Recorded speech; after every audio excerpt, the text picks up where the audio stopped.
Hi, guys. It's Chris. And Steph, thank you for joining us today. We're going to talk about anger. It's a relatable topic. It's an emotion that we all have been going through, go through. It's relatable. Our anger is going to be geared towards how Chris felt after the gunshot incident. So our focus is going to be how she felt about what happened afterwards. So this is on you.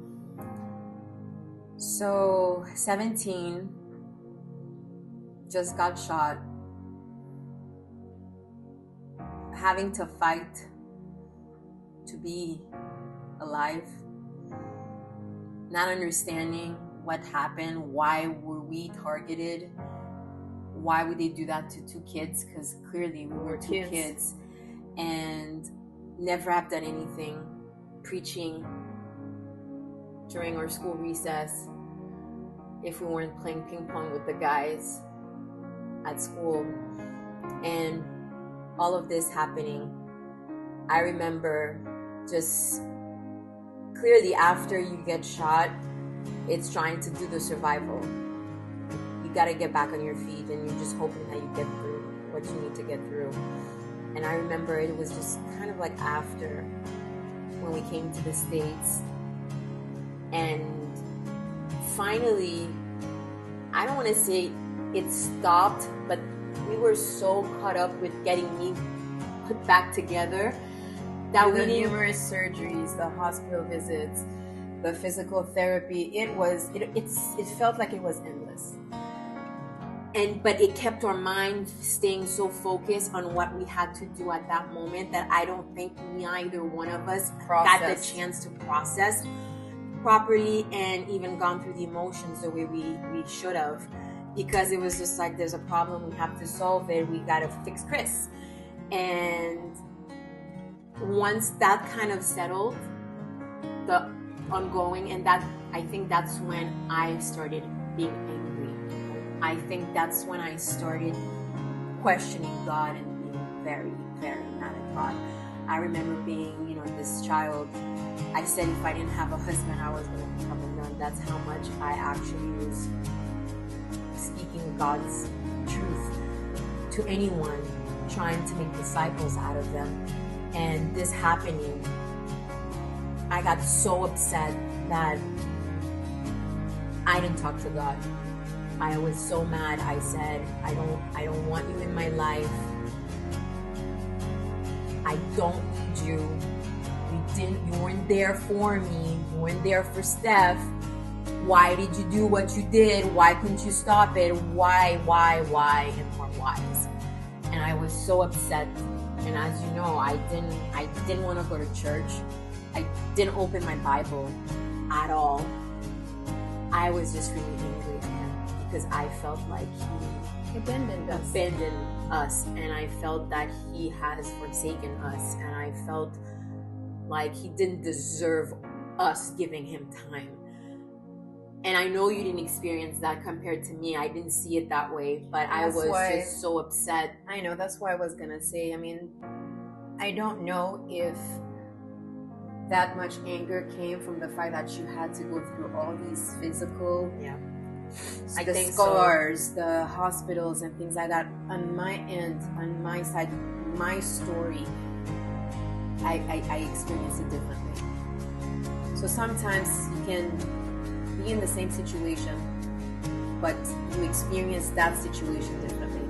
And in our case, that's exactly what happened. And we went through the same it's the same situation, same incident. Yes. But our perspectives were different, our fights were different.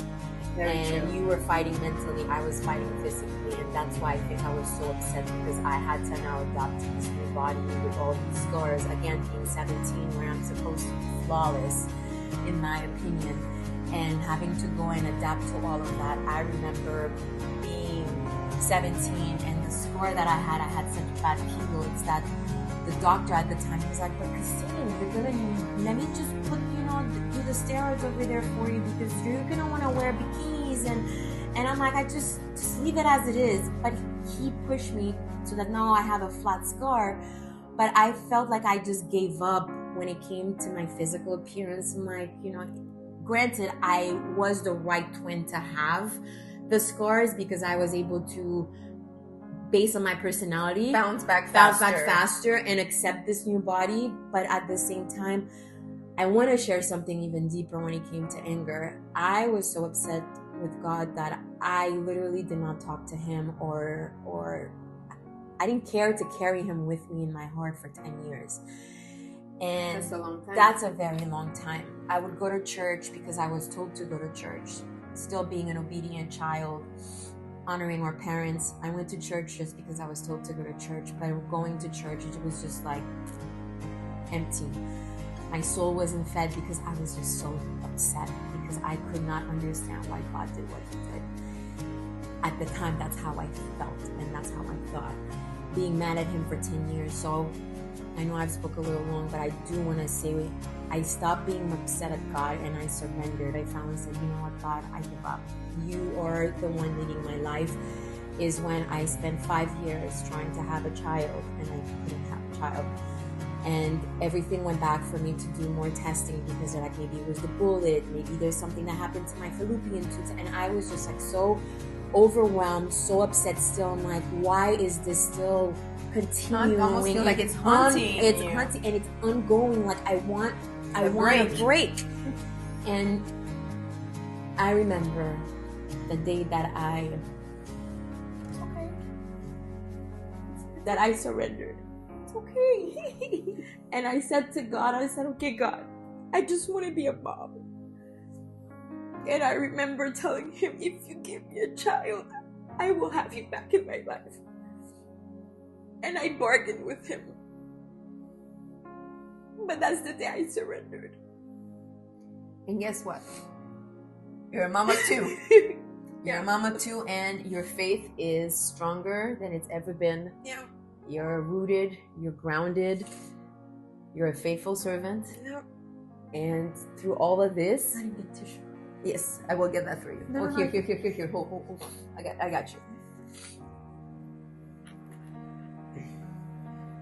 As you can see, we are open, vulnerable. It's not always easy. This journey for us is definitely a roller coaster of emotions. Sometimes we'll smile, sometimes, as today, completely vulnerable in front of you. But God is faithful. Even though Chris decided, I don't want to talk to you for 10 years. But believe it or not, he never left your side. He never leaves. We're the ones that pull away. That's right. He never leaves. And I am so happy that she surrendered. It makes a huge difference in how you carry life, how you walk through life when you have God in your life. So we are so grateful for you that you are able to listen, and hopefully we can gain something from our experience. Thank you so much for joining us. Okay, this is Twofold Calling. Have a good one, guys. Thank you. Bye.